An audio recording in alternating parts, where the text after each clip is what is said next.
आजच्या व्हिडिओच्या माध्यमातून आपण पाहणार आहोत की केळी पिकाचे रोप अवस्थेत असताना आपण रोप आणतो, रोप लागवड केल्यानंतर आपण अशा प्रकारे येलो स्टिकी ट्रॅप म्हणजे पिवळे सापळे, हे बघा असे पाहू शकता ठिकठिकाणी पिवळे सापळे लावले, हे का लावतो? तर बघा मित्रांनो, या ठिकाणी अशा प्रकारे स्टिकी ट्रॅपला या ठिकाणी बारीक बारीक रस शोषक कीटक तुम्हाला चिटकलेले दिसत आहेत का? हो, नक्कीच या ठिकाणी असे बारीक रस शोषक किडे चिटकलेले आहे.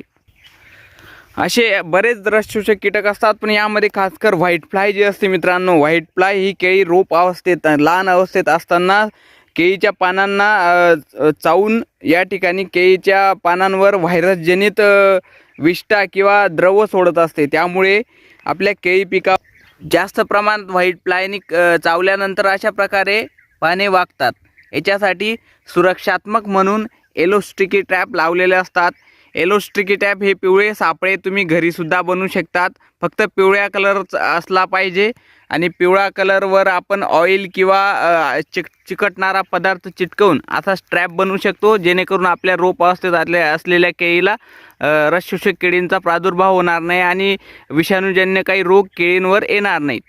तर रील आवडला असेल तर लाईक करा आणि असेच महत्त्वाचे इन्फॉर्मेटिव्ह रील सतत तुमच्या पेजवर येत राहतील, याच्याकरता फॉलो करा. धन्यवाद.